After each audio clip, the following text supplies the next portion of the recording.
Sunny. My partner and I have been taking lessons for the last 3 years with the owner of an independent dance studio. I schedule every Monday at 10 a.m., which is the earliest they are willing to come in. I pay every month in advance. I always arrive early. I have never missed a lesson. My teacher is reliable and punctual, but we've repeatedly complained when another young teacher in the studio teaches a lesson simultaneously in our same space. It happens 1 to 2 times a month. Unfortunately, that other lesson is usually in a completely different rhythm, and we have to alternate use of the sound system. And we do traveling dances, so now we have to navigate the room playing a game of dance dodgeball so we don't run into this couple.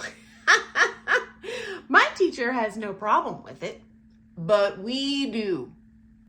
I also pay a monthly fee to practice there whenever I want. It's a gamble as to if other people are going to be there. And I have to navigate around them and share music too.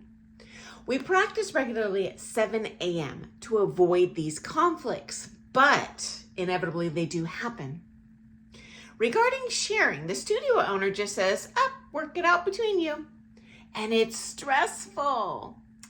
Why don't they just have a sign-up sheet to reserve that floor? I voluntarily clean as needed. I'm dependable. I don't see the other people there helping with cleaning. Any suggestions? Yes, here goes. Okay, trigger alert. It's not going to be what you want to hear. Number 1, the bad news is, as a long-time studio owner, I can assure you, there are certain timestamps people need their practice space or their lesson time, just like you. And when 2 people want the same time, no one is negotiable, right? As the owner, I need to make money when the harvest is ripe. So if someone wants to book the studio at 3 p.m. and so did 10 other people, that's when I gotta bring the money in to make ends meet. Because you know what? Not everyone wants to come in at 2 a.m. on a Wednesday when we're empty and available. Although I do like your strategy of coming at 7 a.m. I always book my students as early as possible because, like your owner, most of the teachers aren't willing to get their butts out of bed. Heck, I'll show up at 4 a.m. if it means getting a place to myself, being queen of the castle. So I do love that. Number 2, I completely agree. It is very difficult to learn in an environment that's like dancing in a beehive chaos. Guess what though? I pay 5 times the floor fees that I've heard a couple other people in town are paying to get exclusive use of that studio for my students during that timestamp. And if it is important to you and you're willing to pay the price for that, because it ain't gonna be cheap, ask the studio owner about it. Research your options. There might be something out there for you in your town.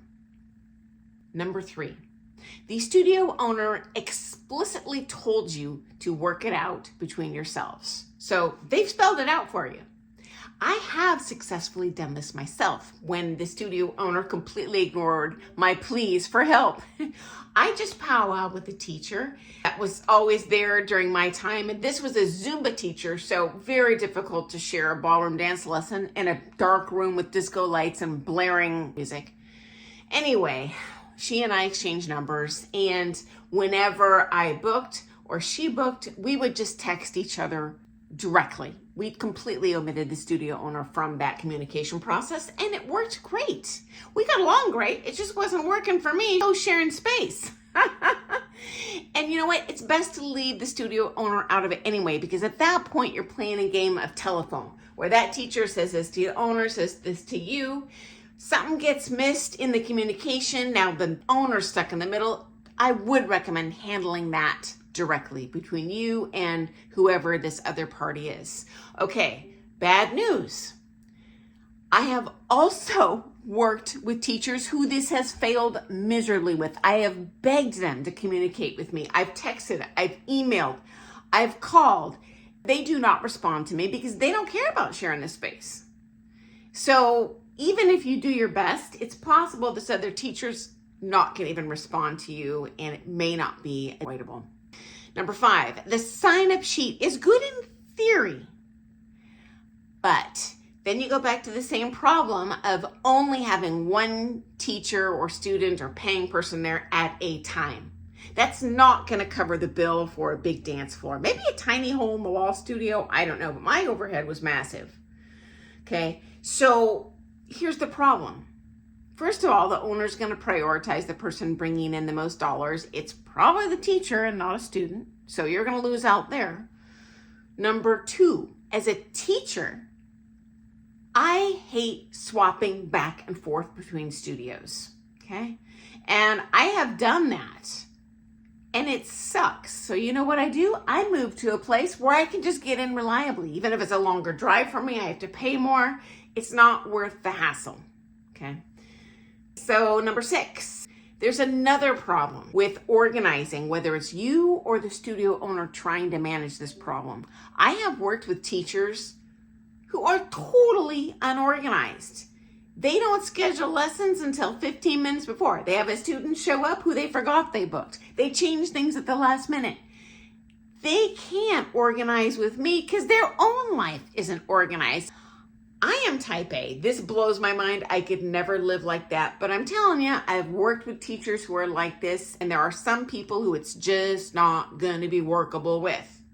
And unfortunately, in my case, those few teachers who were like that were the same ones that were so rude to work with, blaring the music, dancing in the middle of the room. They're blaring the music, turning my music off, even when their student isn't dancing. Oh my goodness gracious. Very stressful. I feel your pain, but I'm just being realistic with what I've seen and experienced myself. Okay. Okay. Next up, final option. It does not work for me because I've tried it, but for other teachers, I have seen them use that ear pod thing and they play the music on their phone or whatever. And then the student and the teacher like share the music. And then the other couple has their own little earbuds in and does their music, and everyone dances to their song simultaneously without hearing each other's music. I am not tech savvy. Does not work for me at all. And I don't want to waste 10 minutes of every lesson like futzing with my earbud coming out because I do have small ears. These things won't stay in my... trying to cue up the music, sync with the satellites, and it just doesn't work for me. So I'd rather just be in my own space, be queen of the castle. That's what works best for me. But anyway, might work for you. Everyone's more tech savvy than me. So speaking of tech savvy, thank you for watching my janky little channel. I don't know filters, I don't know AI, I don't know how to do diddly squat, but you guys are so kind and it just humbles me and makes me feel so good that you continue to watch these crazy stories because it's just me, a dance teacher, sharing stories. Okay guys, I look forward to seeing you first thing tomorrow morning for some more things ballroom dance. And hey, follow up with me and let me know how that situation goes for you because I will be curious. Okay guys, see you tomorrow morning. Bye.